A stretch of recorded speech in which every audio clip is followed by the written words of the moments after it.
Okay, so we're recording, and go ahead and do the countdown because it's going to take. In 5, 4, 3, 2, 1. Okay, it's going. It's going. It's like halfway there. We're almost Okay. live. So should I give another 5 count or what? Or are you just gonna hit the? Yeah. It's gonna Okay. as soon as it goes up here. Okay, we're live. Here we go.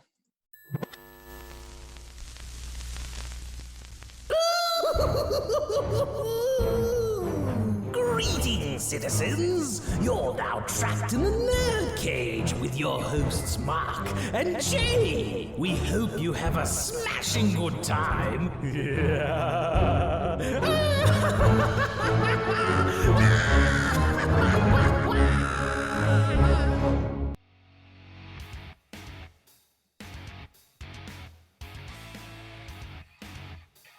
Hey, here we go. Let's try this again. Hello and welcome. You are now trapped in NerdCage Live. Yes, this is not just a debate show, but a live discussion on everything that makes people like you and I tick. So thank you for joining on our test stream. Hopefully Mark's mic's working this time.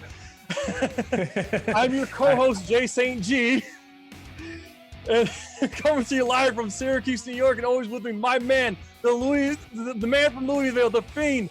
Mark, what's shaking, man? Hey, what's going on, man? Just here for take 2 of our test meeting here. Not even a test meeting; it's our test broadcast. So I wanted to start off right off the bat by talking about the Beavis and Butthead revival that's coming up. Yes, This would be the second one that they've come up with. They brought it back in 2011. And it looks like this time around, it's going to be a little bit different. So they're, instead of them being a couple of teenagers, they're going to age them a little bit, make them a little bit older, put them in a Gen Z environment. And probably most notably, we won't have those music videos that we used to all really enjoy. So I know that you're a big Beavis and Butthead fan, Jay. I am. Find out exactly what you thought about this news. I'm not too thrilled, honestly, because, listen, as much as I love Beavis and Butthead, that's a time capsule, okay? The best part of the show was them watching the music videos. Right. I don't know how that's going to work out now, and I don't think, I guess it could work for Bill and Ted 3, an older Bill and Ted. I don't know if an older Beavis and Butthead's going to work. And what are they going to do in place of the music videos? Yeah, that's the big question. I mean, I personally don't even know if, Beavis and Butthead as a property is going to work in today's age. I mean, it certainly didn't work ratings wise when they brought it back, 9 years ago. So, what are they going to do?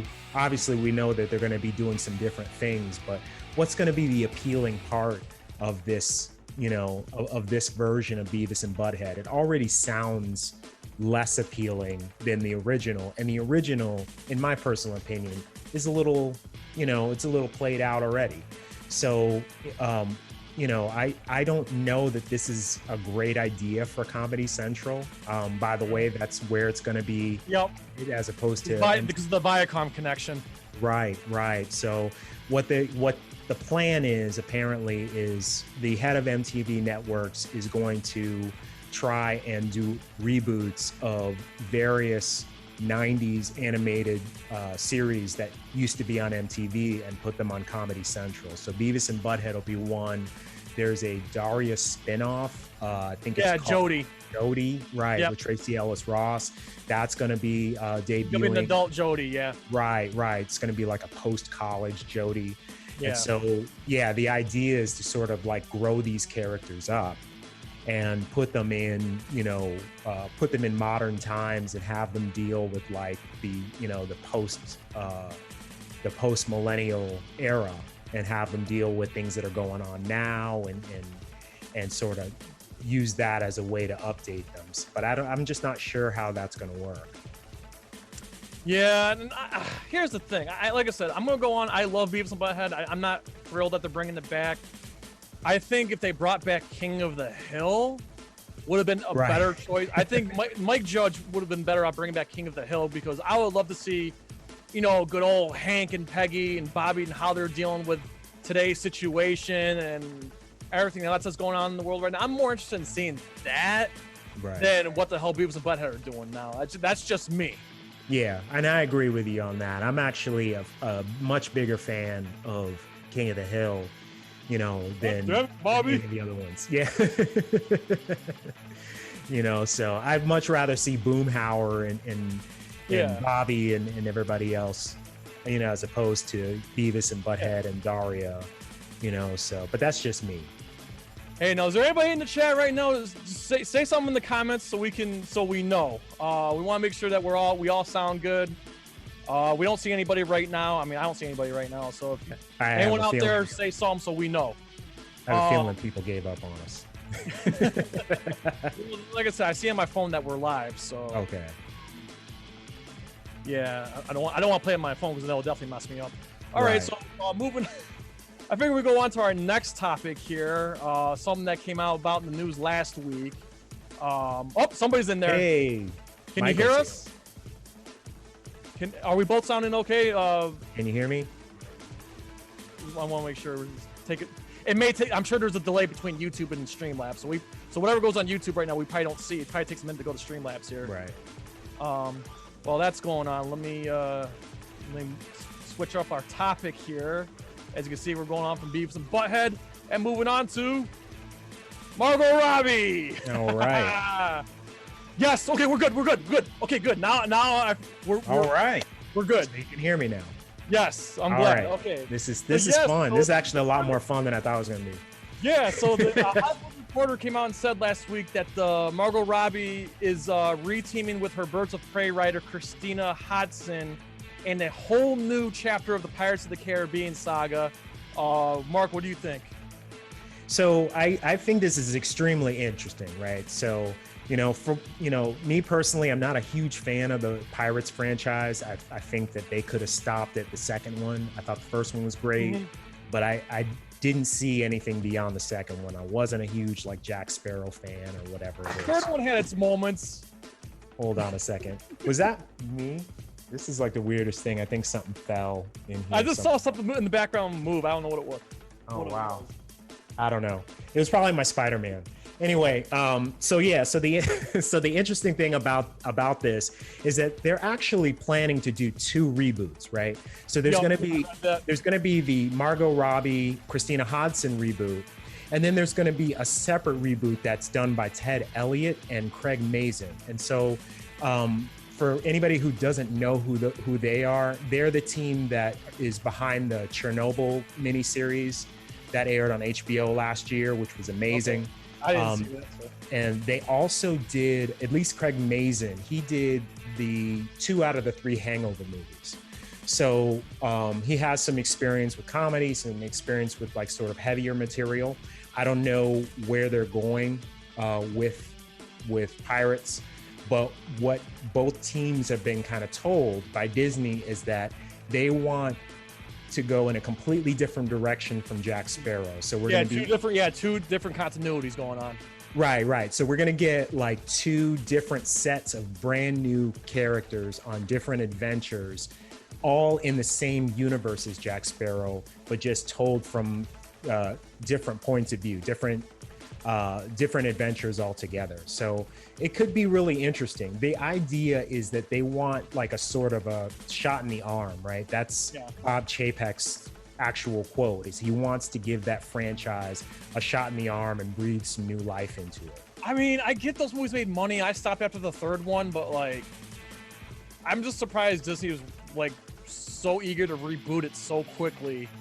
And I'm just surprised they're ready to move on with a whole new pirate series. That's all. I agree with that, right? Because those movies average about 900 million. Yep. Per the last one, episode, I just read the last one made 790. Right. That was the lowest. That was the lowest grossing of the. That ain't bad. Which is great, right? Yeah. Because I mean, if your movie's making $300 million, 800 that ain't bad.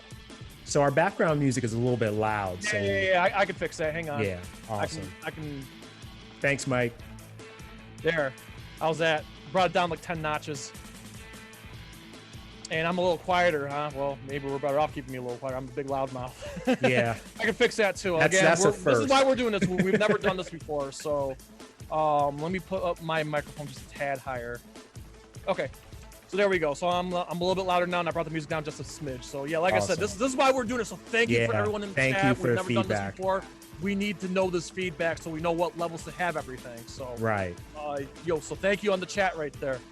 Right. But yeah, as I was just saying, like if you have a franchise and the worst you can do is 800 million, I mean that's pretty damn good. Now let's just see. I call it a win, right? Yeah, if Margot Robbie, I believe can bring in those same numbers, if not more. Right. And music perfect, great. Right. So the other interesting thing about that is that her and Christina Hodson had done Birds of Prey together. And so I know that you're a big fan of that. I'm less of a fan of that movie, but I do like some of Hodson's other stuff. She was behind the screenplay for Bumblebee, which I loved. And some other films that came out shortly before that.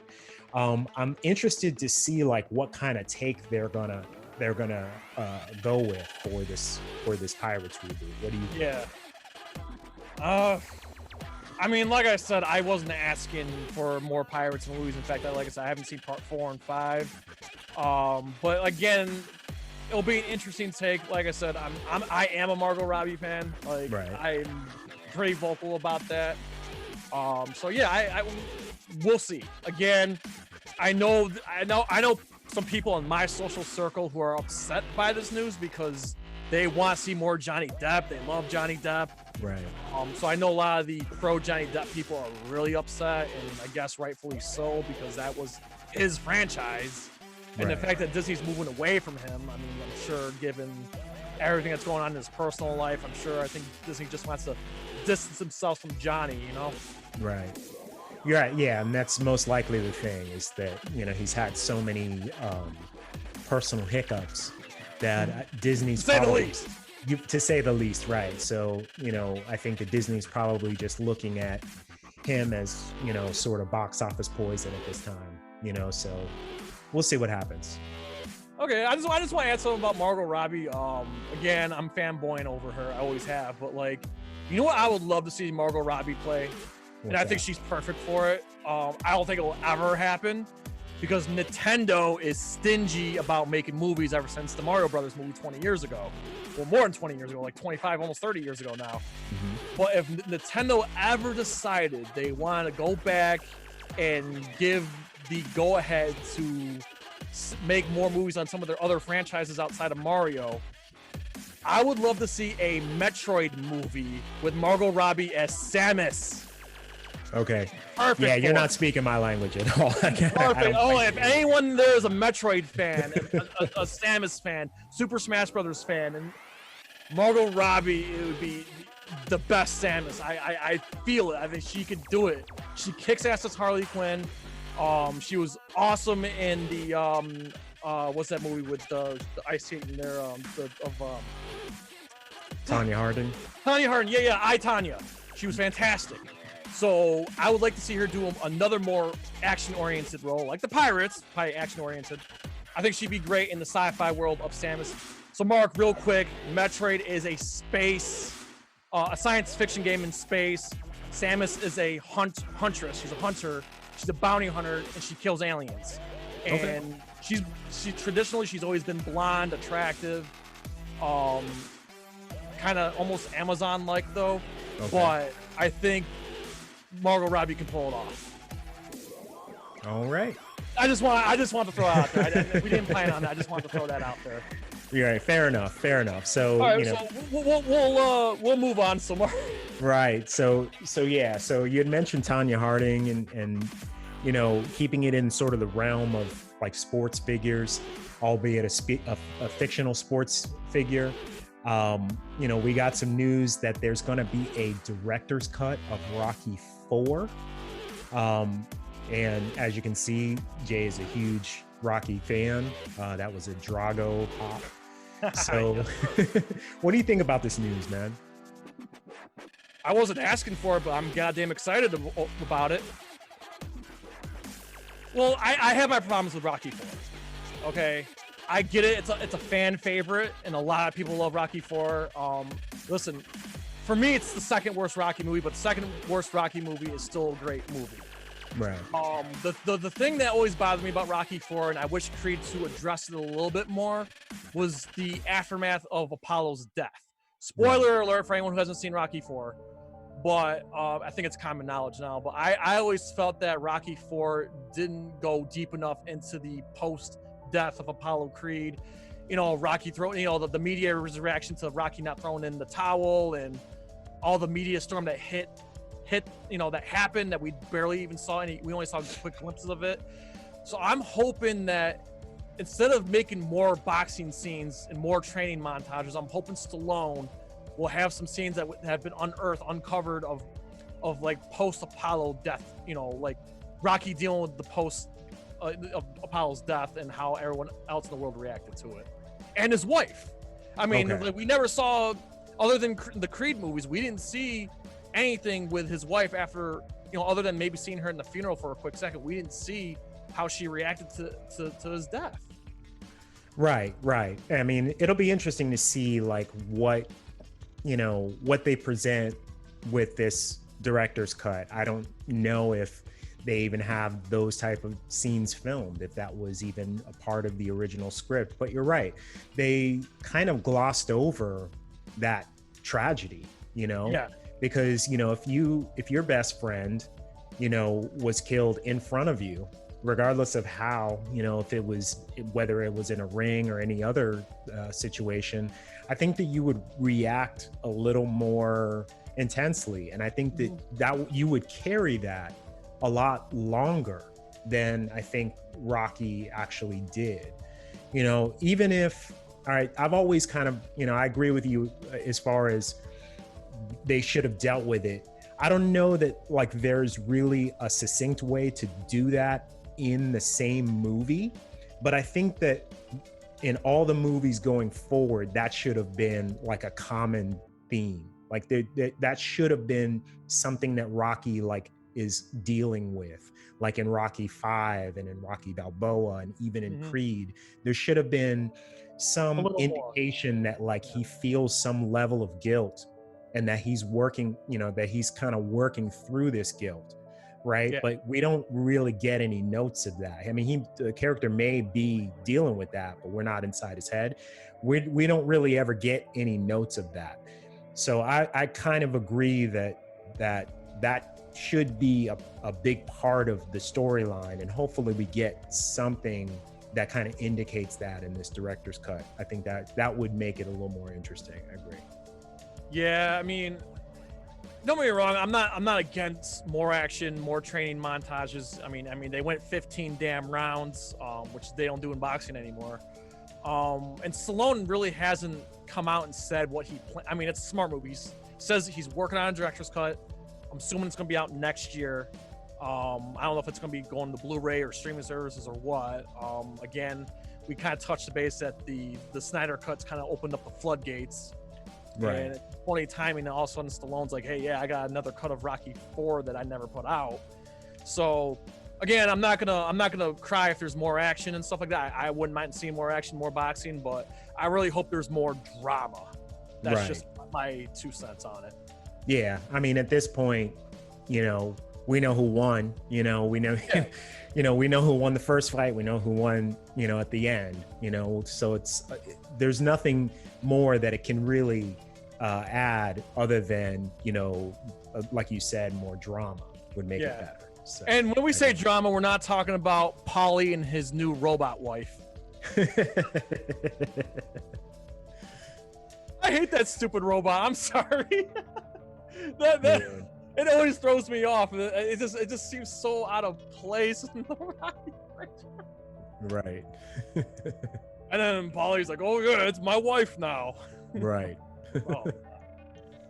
I mean, that's a little bit of cringe there. That's why I'm saying, like, I can't for the life of me. I know there's people all these Italian people are probably gonna jump me when I walk out the door, but like, I can't for the life of me just Rocky 4 is just not the best one in my opinion. It's good, I love it, yes, but it's just for me, Rocky 4 ain't the best one. It's a good one, I love it, but it's just I can't for the life of me say it's better than Rocky 3 or Rocky 1. You know, I don't know that it's anybody's favorite, really.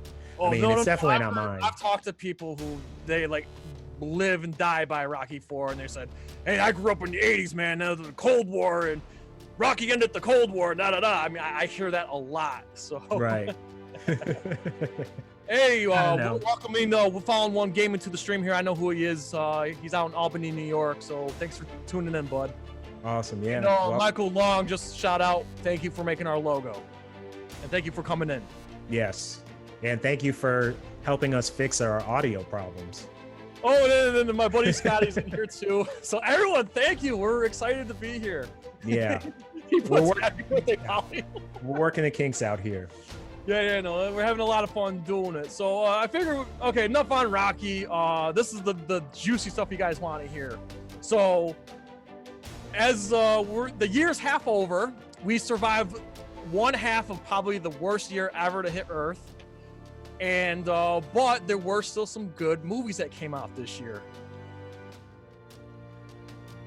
And I have 5 movies that I can think off at the top of my head that are my personal favorite picks for 2020. So, but I'm gonna flip it to you, Mark. What if you had to choose 5 movies in any order you want, any honorable mentions? What are the 5 best movies of 2020 so far that you absolutely loved, and for anyone who hasn't seen them, highly recommend? Okay. All right. So you and I have been talking about this for a while, right? And we've been debating too. We have been debating. So part of my problem is that I really didn't get a chance to see a ton of movies that came out this year, mostly because of the pandemic. You know, a lot of stuff has gotten delayed, has gotten moved. Some stuff went to VOD, and I haven't had a chance to see a lot of it. But out of the films that I have seen, I did manage to pick 5 that I really, really enjoy, right? So I'm going to start with Guy Ritchie, who is my he's not my absolute favorite, but he's definitely like a top director for me. He came out with something this year called The Gentleman, which hands down, that's the best movie. I'm with you on that one. That is the best movie of the year. I mean, you have a stacked cast. I mean, you got Matthew McConaughey, Charlie Hunnam, Hugh Grant, Henry Michelle Golding. Dockery. Yeah, everybody's in this movie. Colin Farrell, who honestly has the best role in the entire movie, just like nails it. I mean, he just kills it. And the soundtrack is phenomenal. And it's just one of those movies that it's just fun from beginning to end. And it's, you know, it's 100% Guy Ritchie. Like, you know, without, if I walked in, you know, if I came in on that movie like halfway through and just kind of like saw it, I would be able to tell immediately like who directed it. And that's what I expect from my movies. It's very well executed, very well performed. I love the ending. The soundtrack. Yeah, soundtrack is phenomenal. That cover of Shim Shimmy Ya. Yes, the Shim Shimmy Ya. Oh my God. Ever, we don't want to get into too much detail, but when the ODB Shimmy Shimmy Ya cover plays, it's a very intense scene. Oh my Lord. I mean, the movie is just great. Yeah. This movie did not get enough praise. It came out in January and barely anybody saw it. Holy smokes, you gotta see it. Unfortunately, I don't think it's on demand. I mean, it is on demand, but you got to rent it. I don't think any streaming service has it right now. But if you go on Amazon Prime, you can rent it. My God. Yeah, it's definitely hands down. One thing we agree on right now on this list, that's the best fucking movie of 2020. The Gentleman. Right. You have to watch it. We can't preach enough about it. Yeah. Yeah, so we definitely agree on that one. Let's see if we agree on some other ones, right? All right, keep going. All right. So the second one that I pick is Spike Lee's The Five Bloods. Now, I know a lot of people have not watched it. I didn't see it yet. I still have to see Black Klansman, but go ahead. You still, oh, wow, you haven't seen Black Klansman? It's on HBO Max. It's on my list. It's on HBO Max. It's on my list. Okay, all right. Watch that as soon as you can. All right, that's a great movie. So The Five Bloods has to do with 4 Vietnam veterans who were in, they were in the war together. They lost one of their brothers, and they've come back to Vietnam under the pretense of actually finding his body and bringing it back to the States. Their ulterior motive for going is actually because they found some gold while they were over there, and they had buried it, and they came back to retrieve it. So I can't say enough good things about this movie, especially about Delroy Lindo. I mean, if that guy does not get at least an Academy Award nomination for his portrayal, I quit. I'm never watching the Oscars again. This guy is. Check this movie out. I mean, he's a force in this movie. I just feel like before BlacKkKlansman, Spike Lee was out of the game a long time. It felt like anyway. Yeah, he's had a couple duds for sure. Yeah.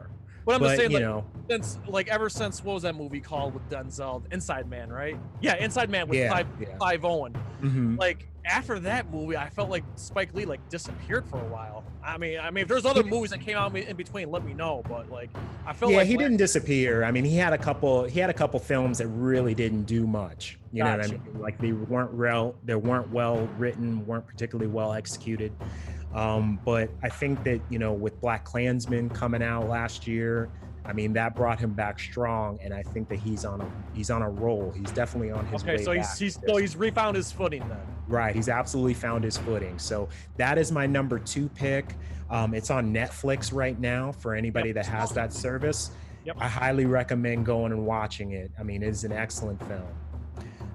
My third pick wasn't actually in the it wasn't actually in my list until this morning, because I thought this movie came out last year, but it actually came out at the beginning of this year. And we've talked about it before, Jay, you and me, and that's Just Mercy.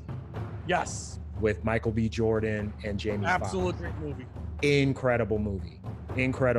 I mean, watch our review. We did a review 2 weeks ago. It's up there, so go ahead and watch it. Watch that, and let us know what you think about these movies too, because I could be dead wrong, but personally I don't think I am. I think I have a really good list so far. Hey, just want to say a big fuck you to Scotty in the chat. He knows I'm a Knicks fan. He says Spike Lee spent too much time rooting for the crappy Knicks. Fuck you. That makes a lot of sense, Scott. Yeah. Funny news, though.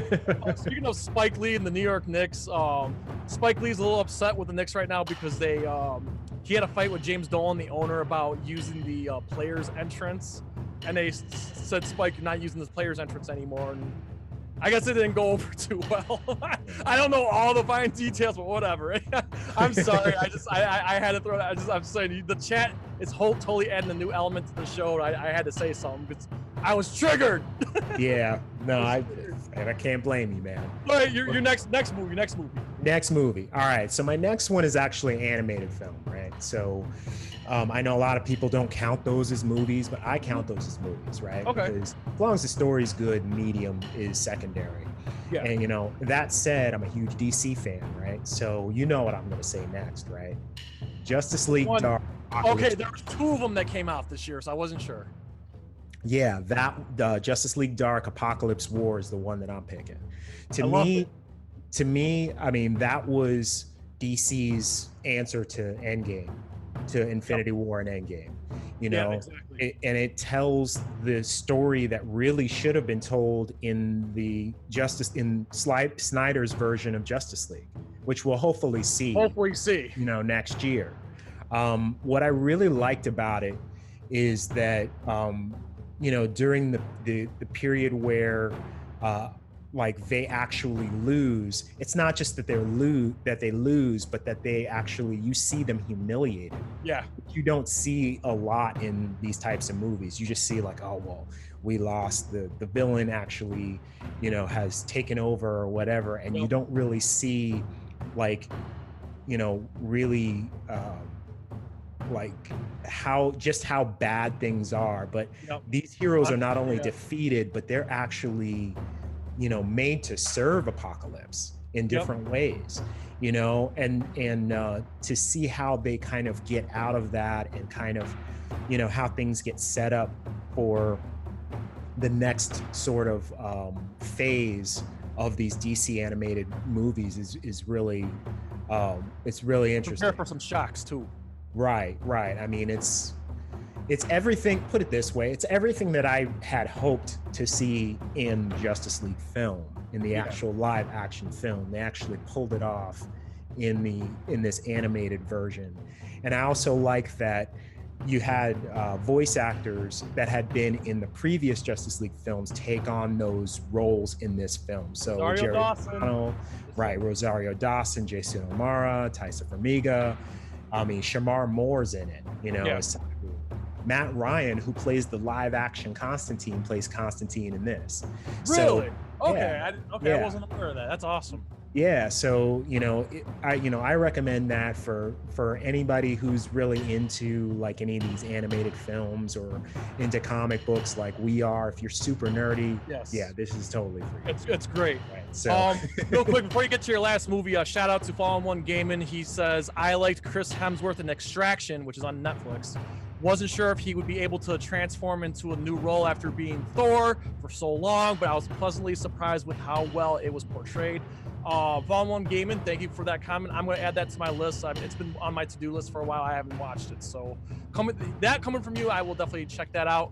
That and Black Klansman and Five Bloods. So I just probably need to start writing these down. So I agree with you, man. Like, I haven't watched all of Extraction yet. Like, I've watched like maybe like the first half hour, because like I'll watch sometimes when I watch Netflix, I'm in the middle of doing something, so I'll like watch a piece of it and then I'll stop and then I'll come back to it.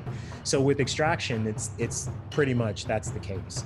And I agree. Like, I think that, he's done a great job, but I think I've always thought that Chris Hemsworth is actually a much better actor than people give him credit for. I think that, across the board, like anybody that sort of enters the MCU after not having done a lot of stuff before kind of gets discounted. Like since he's been Thor for so long, most people think that that's all he can do. But, he's been in some other films where he's been great. He was great in Rush. He was great in Red Dawn. He's great in a lot of these other movies where he's not playing a superhero.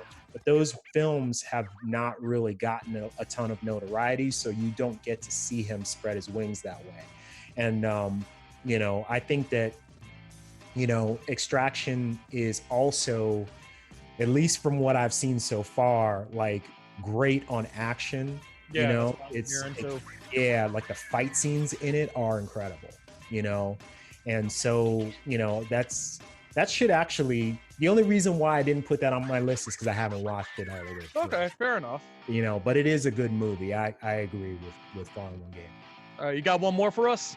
One more, and I think you already know what I'm going to say. Yep. Because we reviewed this on one of our other shows. This week, right? No, it's been a few weeks, but I think that know. Okay.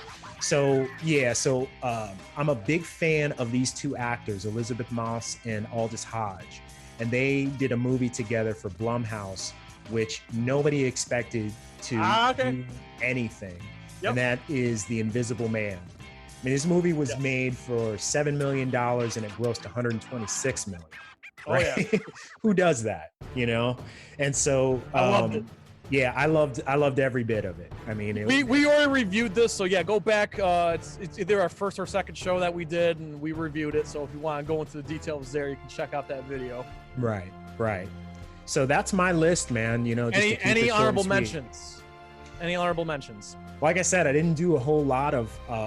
I didn't see a whole lot of movies this year, but I guess I would throw in Bad Boys for Life, which we talked about, last week. Yes, we did.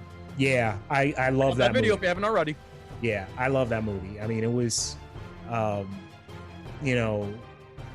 it was filled with action, right? So what I especially liked about it was that it kept in the tradition of like the original Bad Boys, but it updated everything. So it didn't feel like your typical Michael Bay, Jerry Bruckheimer kind of film. I mean, you had notes of that, but it was it was brought into today in a way. Yes. And then they brought in, this concept of them getting older and like, what does all of that mean and stuff like that. So I enjoyed it for that reason. Okay, so that's going to lead me into my top 5. Sorry, when my number 5 is actually Bad Boys 3. And the one thing I'm going to add to what we didn't talk about last week and we didn't talk about just now, one thing, the great thing about Bad Boys 3 is it does answer questions. If you're wondering what happened to so-and-so in any of the previous movies, they do subtly address some of that. So yeah, even though this Bad Boys 3 is, Bad Boys for Life is decades plus past Bad Boys 2, they do address some of the elephants in the room. So again, that's my number 5 pick. My number 4 pick is what's going to cause us to fight. Birds of Prey and the fantabulous emancipation of one Harley Quinn is my number 4 for 2020 so far. No, I don't accept that. No, pick another one. Come on, man. That was a terrible movie. How could you? What do you? All right, tell us what you liked about it. Okay, the story was good. Okay, you can't knock the story, how they all came together at the end. It was nice. I love the action. Okay, in particular, I know everyone points at the funhouse scene at the very end, but my favorite action scene is the cocaine bit. The evidence room. Loved it. I mean, that was kick ass. That was fantastic fight choreography. I loved it. And dude, the movie made me laugh. The whole bit on the sandwich. It gave me a good laugh. I loved it, and I love Margot Robbie. All right, so forgive me. All right. I give you that. I didn't enjoy it at all. Like the funhouse fight scene is the only, in my opinion, like the only thing. And am I clipping? Is my mic clipping? Like I feel like I might be a little too loud. How anyone hears the video on the stream, but you sound good to me, so I don't know. Okay, all right. So anyway, like that funhouse scene to me, like that's the only good thing about the movie. Come on. Everything leading up to it was like, it was not executed as well as it could have been. And one of the things that like you and I have talked about in the past is that there were a lot of things in that movie that were explained that should have been on screen. Like things that Harley would talk about, like, oh, well, me and the Joker broke up. I would like to see the scene where they break up. That scene never made it. If you look on the, you could actually Google pictures. There were body double. It wasn't Jared Leto, but it was a body double of Joker throwing Harley's stuff out the window. Right. That would have been nice to see. Yeah. So count that as a reason why that movie's not good, because they made the decision not to put that in there. You know what I mean? Like when a lot to do with Jared Leto. I'm sure of it. Okay. All right. But like I felt like the overall tone of the film it didn't match. Like, you know what I mean? Like it was a lighter film, but the color palette was like really dark and gritty, and it just didn't make sense. I felt like a lot of the action, aside from that funhouse scene, was a little over the top. Like, who gets knocked out with a cell phone? Do you know the scene I'm talking about? Sorry, it's been a minute since I've watched it. So. All right, I'm gonna describe it because it's not really a spoiler, right? So, the fight between Montoya, Rosa Perez's character, and Harley Quinn. Right, and there's a scene where there's a cell phone, and rather than and Harley has a bat, and rather than hit Montoya with the bat, she throws the cell phone in the air, swings it, and the cell phone hits Rosie Perez in the head and knocks her out. Well, to be fair, I've had cell phones hit me in the face before, and it fucking hurts. Has it knocked you unconscious? No, but it wasn't at the same time. It wasn't coming in at a velocity, getting hit by a baseball bat. I think the phone would shatter, right? I think it would break before it actually hits you in the head. Look, I'm not gonna say the movie has its. Listen, I have my problems with the movie too. There's stuff I nitpick about it story wise. I'm not saying like the story itself, but like some of the backgrounds of some of the characters there. I didn't like, for example, like Black Canary's mother worked for the Gotham Police Force. Well, how the fuck did Lex Luthor not know about that? Stuff like that. But like, it didn't take me out of the movie. Like the story itself with the diamond and everything else, and I loved Ewan McGregor as Black Mask. He was good as Black Mask. Yeah. I'm just saying, I enjoyed the movie. Could have been better, yes, but for what it was, I loved it. And it's one of my more favorite DCEU movies. Not the best, but it's better than a lot of other ones. You know, I like it better than Suicide Squad. I like it better than the original Justice League. And I really, really enjoyed the movie. Fair enough. So anybody that's in the chat right now, let us know like whose side you are on. Yeah. Team Mark or Team J. Yeah. Listen, let us know. I really want to know. Watch it. I think like hating the movies is like the cool thing to do. Watch the fucking movie before you let anyone else like sway you. Watch the damn movie. But anyway, moving on from Birds of Prey, my number 3 pick of 2020. All right, one that no one's talking about, and this movie got shafted badly. You can see in the picture there, Ben Affleck's The Way Back. Yeah, I agree with that one. Horrific performance. Yeah. Great fucking movie. It came out in early March, right before the theater shut down, and I was lucky that was actually the last movie I watched before theater shut down. What I loved about this movie was we all know Affleck's alcohol problems. Right. And this is like in this movie, it's on full display. He's like, I mean, I get it, he's playing a character with an alcohol problem, but at the same time, you could see like this is actually Ben Affleck. Like this is himself. Right. And I really, really enjoyed this movie. It was really powerful and it was a great performance. And just when you're watching this movie, just when you think it's getting cliche, oh, here comes a new coach to a shitty school and a shitty basketball team or a shitty team. And you're thinking, all right, he's going to turn things around, and all of a sudden, the team's going to make the playoffs and win state champion. That doesn't happen. Later, without spoiling too much, like the carpet's pulled from underneath you, and it's just like, damn, and then the emotions really kick in, and only Ben Affleck could do that. Only Ben Affleck could have done that role. I agree, man. Like, what I liked about it was, I walked into that thinking that it was going to be a basketball movie. Like, I'm expecting like a Hoosiers or Blue Chips or something like that. And it takes a left turn like pretty quickly, and you kind of discover after a few minutes that this is more of a character study. It's more about a guy who was at the top of his game at some point and kind of fell off and then kept falling and has to try to figure out, like, how do I get out of this cycle? How do I make myself better? And he does a really good job at, being exposed, right? Because like you said, that this is, the failings that this character has sort of mirror the same things, like with alcoholism, the same problems that Affleck has in real life. And I think that he allowed himself to kind of be open and kind of let you see how many actors in Hollywood would do that. That, Exactly. So yeah, I agree with that pick there. Okay, great. And I think, I wouldn't call it Oscar worthy, but it's a damn good movie from Ben. Anywho, going on to my number 2, we already discussed. My number 2 is Invisible Man. Yeah. Loved it. If you haven't seen it, oh my God, watch it. Anyone a fan of monster movies or any person that's like a fan of like something intense, you gotta see Invisible Man. And then my number 1, we already discussed. The Gentleman's my number 1. Now I do have an honorable mention. Going into the animated realm, this is fucking tits and dynamite right here. Mortal Kombat Legends Scorpion's Revenge. Here's my 4K edition. It's pretty good. This is a great animated film. Pretty good. Great animated film, man. It's got your blood, it's got your guts. It's a very interesting take on the Mortal Kombat timeline and story. It's different. I love it. I would highly recommend it to anybody who's a fan of just martial arts action. If you're a fan of the game, great.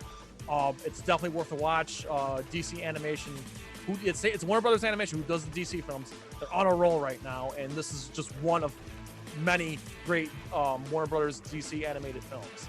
And I hope, for God, I pray to the elder gods, to everybody, they continue this timeline and make more of these animated movies. I hope they make more. They left it wide open.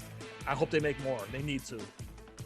Yeah, I really liked it too. I remember you actually let me have your digital copy and recommended it to me.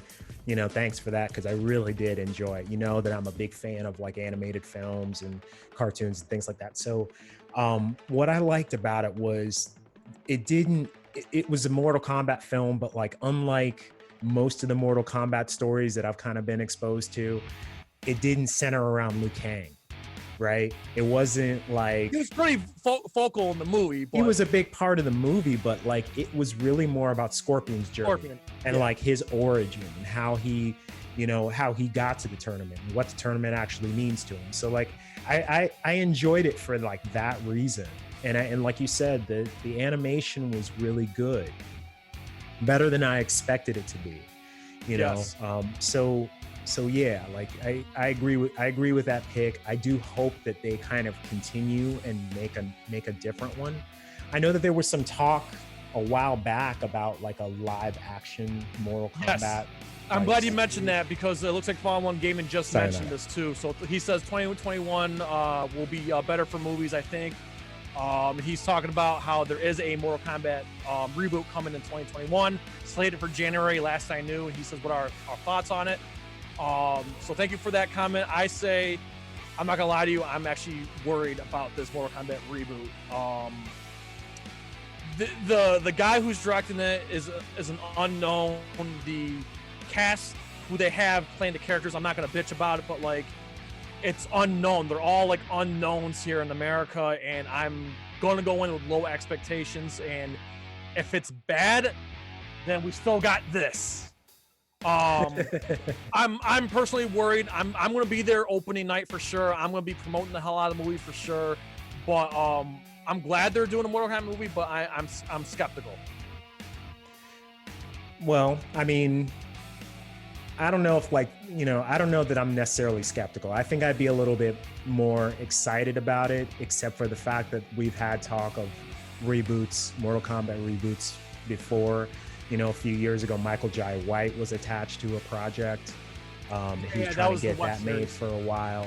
Yeah, he had done a web series, but I think they were trying to get a film made. I think that was like the point of the web And then series. it turned, and they didn't, Warner Brothers didn't trust them doing the film, so they did the web series, which first season was good, second season was bad, but I'm not bothered by it because it was free. I enjoyed it. Right. I mean, I enjoyed some elements. They definitely had its problems.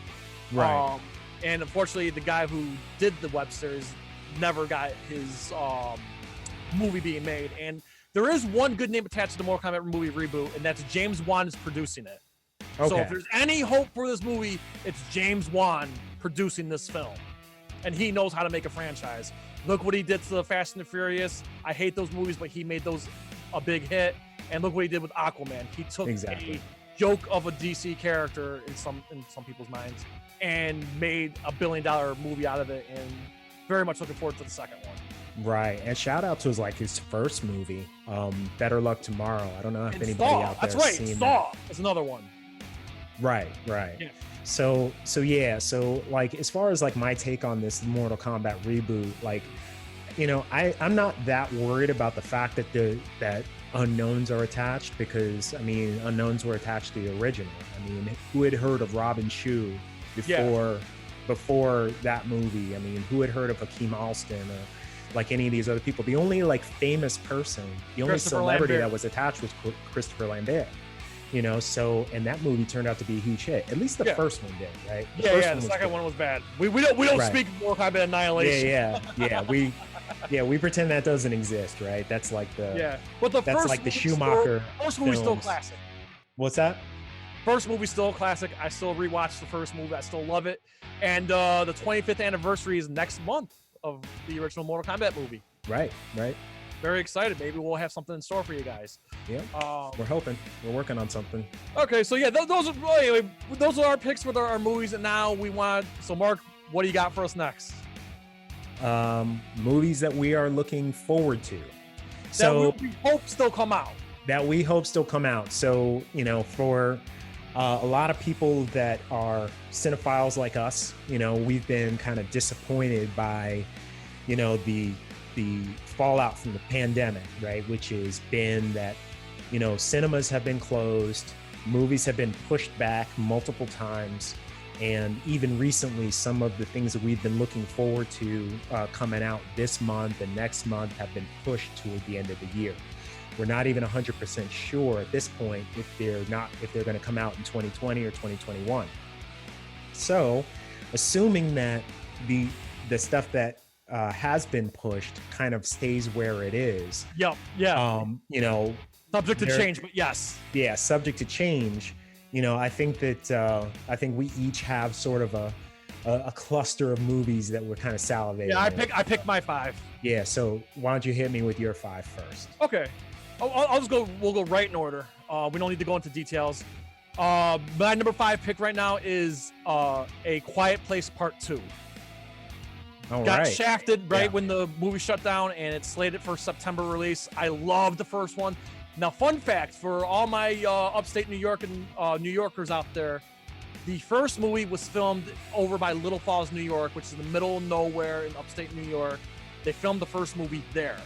I don't know where they filmed the second movie, but anyway, it's cool that upstate New York's got ties to the first movie.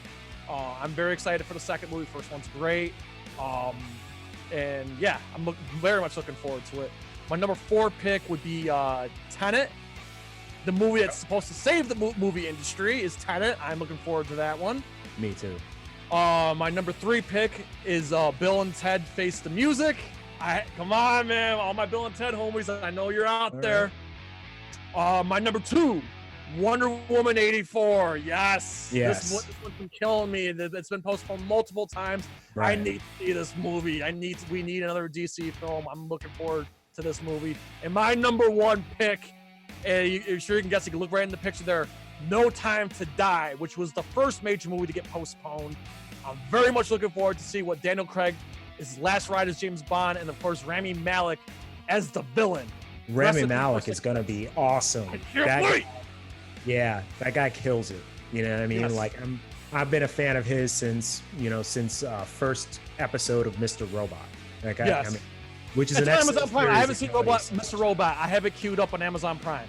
That is one of the best TV shows that you're going to watch this year. Okay. There's specifically because they do. There's an episode in I think season 2 that is entirely one shot. It's entirely single. Okay. I'm It's down for that. It's amazing. And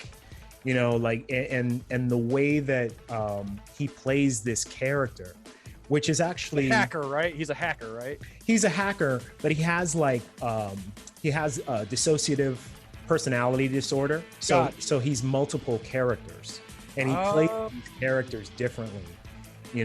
One of them being, well, actually, I can't even tell you too much about these characters because there's spoilers involved, but just watch it. Just watch it. I will. And I have one honorable mention before you go on to your list. My honorable mention, as far as I know, it's still due to come out in September. That could obviously change. Candyman, Jordan Peele's Candyman. Yeah. Wow, I forgot about that. Yeah. That should be on my list, man. All right, go ahead. Got all about it. I want to hear your list. All right. So Candyman's not on my list, but it probably should be. It's an honorable mention. Let's call it that. Right. Okay, fair enough. So starting off right off the bat, Tenet, right? For all the reasons that you mentioned, it's supposed to be the film that saves the film industry, right? But that aside, Christopher Nolan is one of my all-time favorite directors. I got a chance to meet him about how long's it been? Yeah, it's been. You were the Dark Knight extra, right? Yes, I was an extra in the Dark Knight, and I got a chance to meet him and talk to him, and he was awesome. But I'm a huge fan of his. Huge fan of John David Washington, Denzel's son, who's the star of the film. Bad for him. He's got big shoes. He's got big shoes to fill. Denzel's filling them. He's filling them, man. Watch Black Klansman and then tell me different. Okay. Watch him in Ballers and tell me different. That guy is every bit his father's son. He's a great actor, and I think that he's going to be great in this. And we'll also get to see, how good Robert Pattinson has gotten, since the Twilight days. A lot of people have kind of complained about him being cast as Batman because, watch The Lighthouse if anyone hasn't seen that one. He's good in that. Right. Or Good Time, he's been in some good films, but they've been very low key. This would be his first major outing since the Twilight franchise. And, I, for one, am eager to see what he's going to pull off here. So that's my first pick. My second pick is Mulan. the live action Mulan that's coming out on August 21st. I wasn't a huge fan of the animated film, but after seeing the trailers and seeing how they're planning to make this more of a big epic kind of martial arts it's film. not like the other Disney remakes. It's not like a remake like The Lion King or Aladdin or Beauty and the Beast. This one's like a whole different take. Yeah, it looks more like it's based off of the historical record, because Mulan is actually based on an actual person. Fa Mulan was a Chinese soldier whose father had been drafted for the Chinese army, and she decided to take his place, and the only way that she could do that was by pretending that she was a man. That really happened. So it looks like, I mean, I'm sure that they're going to take a lot of dramatic liberties with it, but I think it's going to be more based on a more serious take. You know, we know there's no musical numbers in it for a start, so. And there's a ton of martial arts action, which, you know, like that's my thing. So that's my second pick. Okay. My third pick is Wonder Woman 84 for very obvious reasons. I'm a huge superhero fan, huge fan of Wonder Woman, always have been. I loved Patty Jenkins' first outing, you know, with the character. I love what she did in that first film. I think that she's going to take it up a notch in this next one. I'm really curious to see how and why they bring back Steve Trevor. Yes. And I want to see these villains, right? So the villains in this, right. Which is an odd choice, but a curious choice, right? Yeah. It's like I really think that she has the chops to pull it off, but I want to know if she has like the actual physicality to be Cheetah. Yeah. You know what I mean? I want to see like what those fight scenes are going to look like, if there are fight scenes. But also the Maxwell Lord character is going to be in it, and you know, for comic book fans, that's kind of a big deal.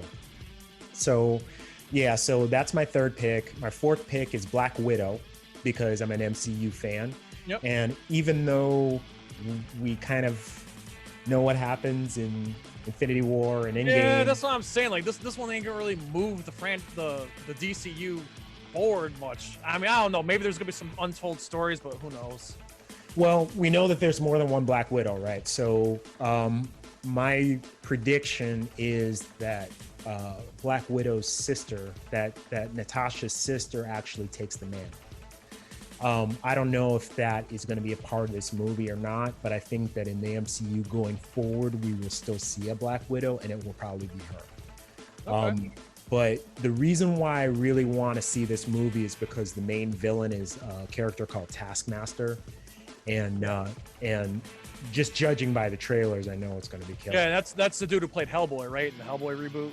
Well, he plays her father in this movie. Oh, there's another character called Taskmaster, and he has the ability to mimic the movements of some of the other Marvel characters. Like, he can watch footage of Captain America, for example, and analyze his fight strategy and mimic it. And so, like, I think that like that kind of character is a good match for Natasha, and I think that I just think that there's going to be some really good action in it, and it'll probably shore up a lot of unanswered questions from, you know, the some of the other Avengers movies. My fifth and final pick is New Mutants. And you know what? I am kicking myself in the head for not throwing that. Yeah. Maybe it's because I don't have faith in it coming out this year. Well, that's the thing. Like, it's, you know, the reason why it's on my list is because I've been waiting 2 years to see this movie. You know, I'm a big fan of the comic. I've been waiting ever since they've announced to see this. And we just got a new trailer too, like last week. Right. And I wasn't too like happy with the early trailers, because I was like, it really doesn't have anything show to much do with like them being mutants, doesn't display their powers or anything. But in these newer trailers, they actually like expose it. Like the main villain is Demon Bear, which is an incredible villain. Like, that was a great storyline in the comics. And to see them explore that, and to show the effects that they're using, and some of some of the ways that they're showing them display their powers, it's like it's exciting for me. You know, go ahead. I was just gonna say one of the things I'm excited for, like I said, because I love the X-Men movies. I mean, I know there were some duds, but the thing is, this is basically the last non-Disney Marvel movie. I know it's coming out after the merger, but this movie was done long before the merger. They even had talks of the merger. Right. So I'm very much looking forward to one last 20th Century Fox, Marvel movie. Right, exactly. Yeah, this is part of that Fox X-Men timeline. So yeah, this would be the sort of the official last hurrah for that franchise, and for that reason alone, I think it's going to be worth watching. Absolutely, it's going to be fascinating for sure. Right. If it comes out. Right. That's got to be like the most cursed movie that I can think, other than Godzilla versus Kong. This is like the number one cursed movie. Like, this is like before the pandemic. This was like the biggest cursed movie ever. Yeah, it's been moved like 6 times, I think. So hopefully this is the date that it sticks, which is August 28th. So I feel like if you're not going to release it on this date, don't move it again. Just have it go straight to VOD. Like, put it on Disney Plus or something. I would get Disney Plus. I will get it for 1 month. If New Mutants comes to Disney Plus, I will buy 1 month of Disney Plus so I can watch that. It's worth it, even without that. I would recommend Disney Plus. They have a lot of good curated content, a lot of the old Disney films that you grew up with, a lot of Pixar stuff. But then there's also like cool stuff like National Geographic. It has a bunch of things that you wouldn't. I know expect. it's got the old X-Men and Spider-Man 90s cartoons. I mean, right. So that's freaking cool too. Mm-hmm. But exactly right. As far as like Artemis Fowl and everything else, and I've seen every Marvel movie, so I'm not like, I'm not a Star Wars person, so I'm not like running to get Disney Plus. But again, Disney, if you're listening, if New Mutants goes, you got yourself a new subscriber for at least a month. Yeah. So just to like interject real quick, Fallen One Gaming like actually has a few like cool comments here, cool questions. So he says, got my fingers crossed for original movie cameos. Or I'm guessing that he's talking about Mortal Kombat. He wants the original actors to make cameos in the new movie. I'm 100% behind that. Right on. And then, any thoughts about opening PlayStation Studios to make future movies based on their exclusives? That could be interesting. So what he's referring to is PlayStation's got their own movie studio now. So their franchises like Twisted Metal, God of War. I'm trying to think what else is exclusively to PlayStation. Maybe Last of Us. I think it's PlayStation exclusive. But anyway, those are pretty big franchises in PlayStation's clutch there, and so they'll make their own movies. So I'm all for it. I would love to see, personally, God of War would be an awesome freaking movie to see.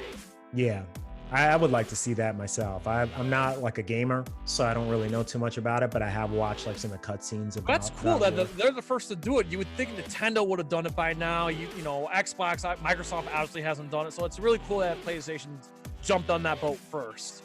Right. But we all know that video game movies are usually pretty bad.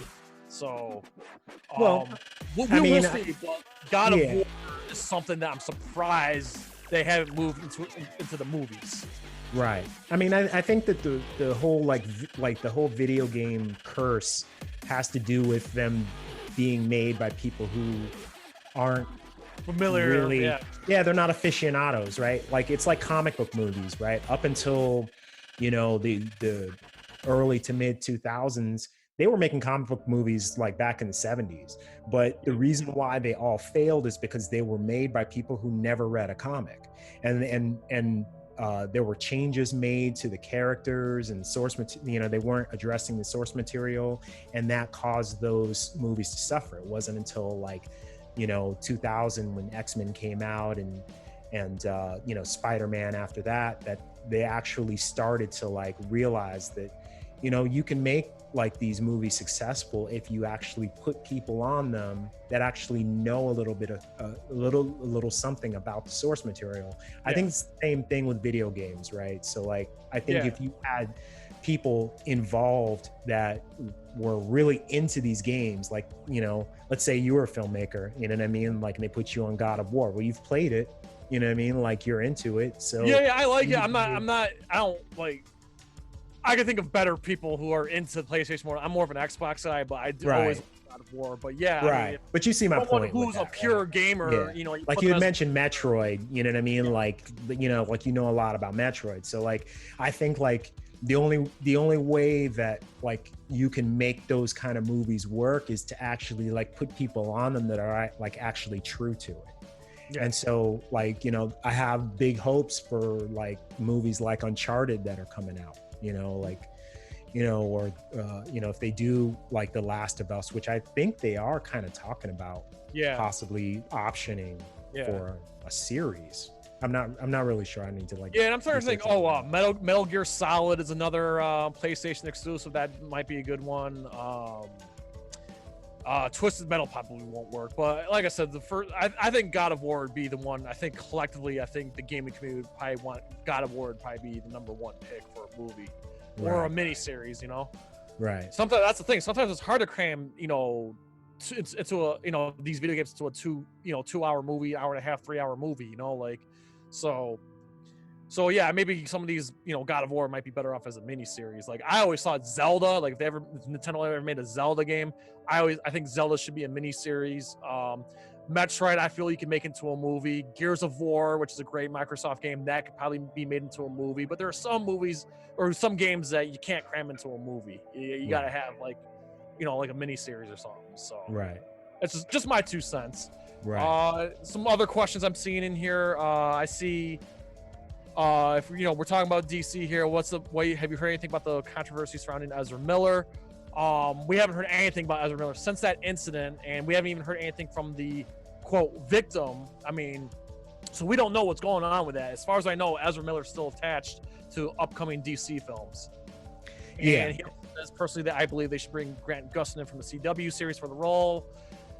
There's a lot of people who haven't seen the Arrowverse Flash, so that's why I'm saying that I think they're better off. As until, you know, Warner Bros. Makes a decision, I think they should stick with Ezra Miller. That's just my 2 cents. Mark, what's your take?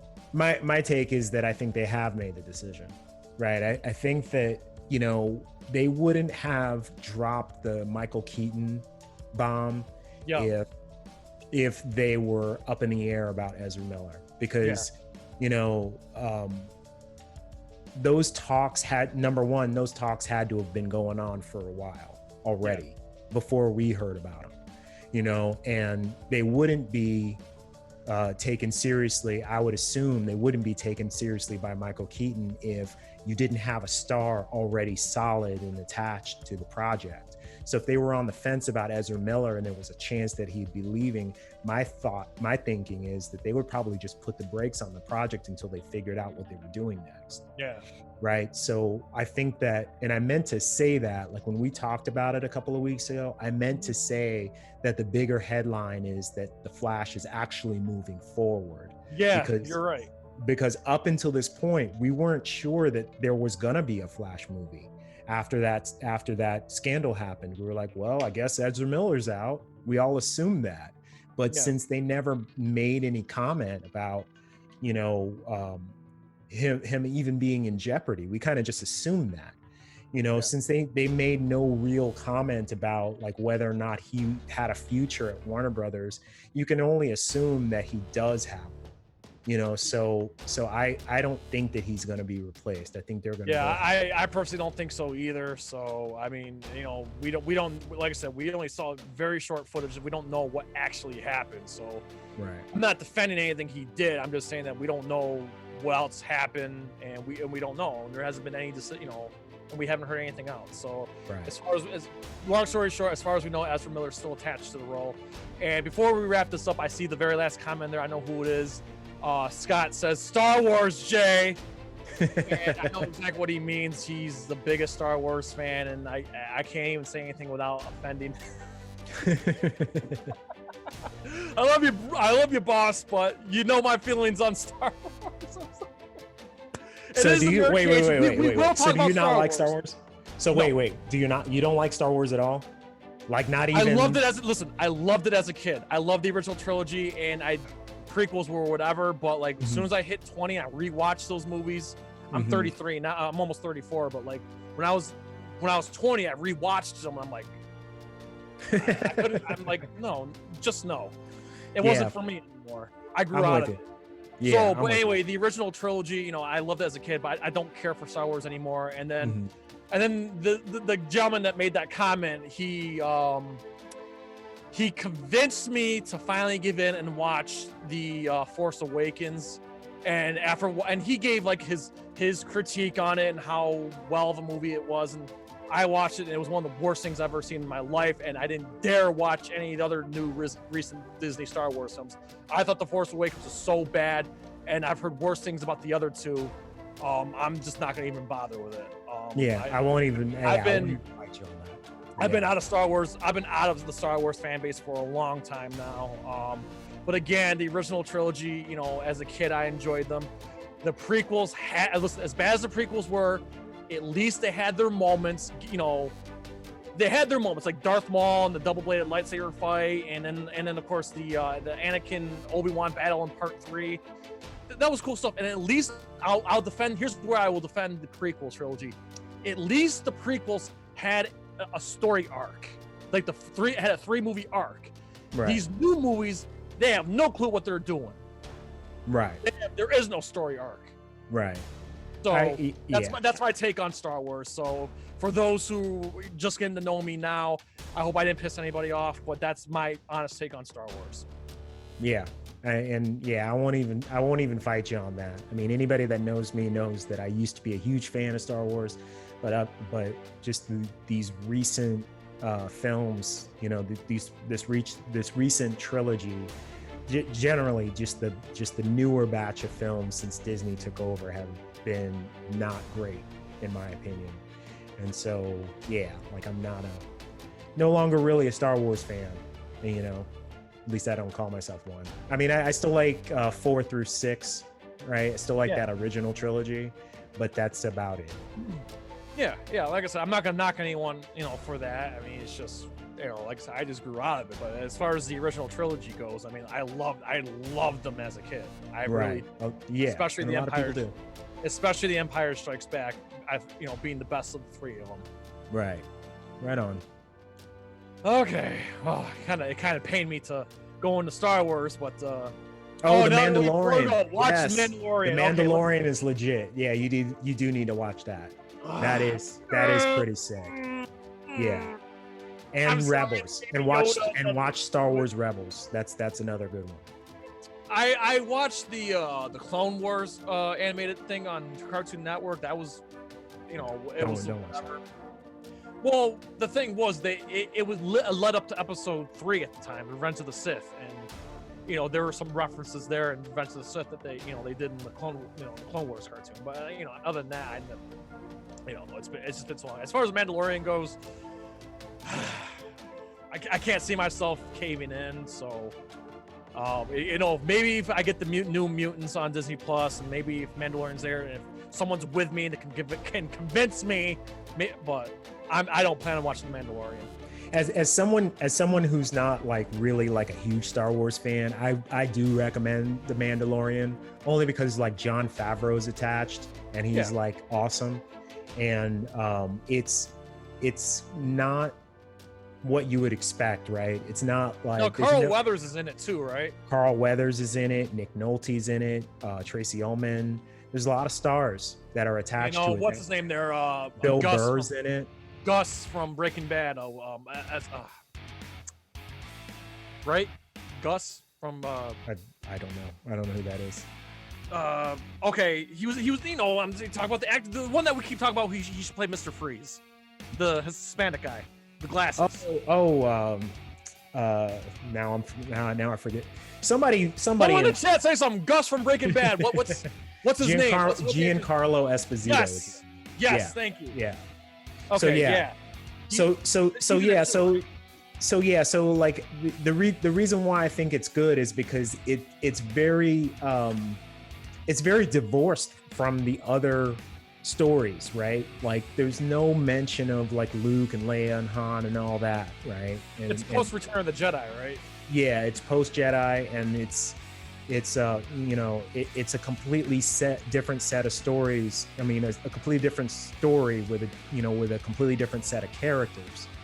And you know, Jon Favreau and Dave Filoni, you know, pretty much helmed the project. I like Jon Favreau. He's life into good on screen, good behind the camera. So right. So, and the episodes are only like 25 minutes. You know, they're short. So, you know, I would say if you do get Disney Plus, just, you know, carve out 25 minutes of your day and check it out. And then if I do, I'm not telling anybody. Because there's some particular person in the chat, you know, I'm not going to cave into him. Right. If I do, he's not going to know. Right. All right, man. Well, listen, dude, this was fun. I love doing this more than I do like record. I mean, I love recording the show, but having everyone here with us is a shit ton of fun, man. So everybody, thank you for joining this test stream. This was a lot of fun. Yeah, it was a lot more fun than I thought it was going to be. I really thought it was going to be like, and sorry about the technical difficulties earlier. We're going to fix it. We're going to make it better. This is just to start. What you see now is just to start. We're going to keep making it better. Right. Speaking of train wrecks, so that's exactly what I was going to say. Was I thought it was going to be like a dumpster fire basically, but you know, it started out that way, but it actually has turned out to be pretty decent, and we're only going to get better. You know, we're going to get a better look, a better feel for it. We're going to get a little bit more comfortable with these live shows.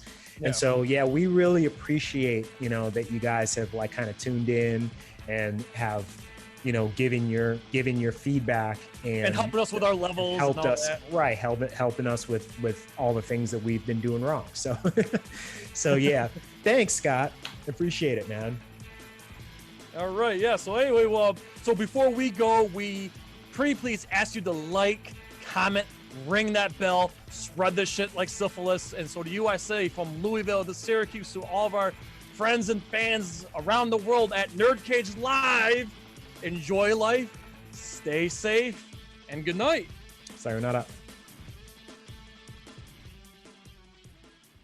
Ooh, trying to get out of the NerdCage, are ya? Well, before you go, hit that subscribe button. And if you're really intrigued, ring that bell. Thank you for dropping by. Until next time, tell everyone you know about NerdCage Live!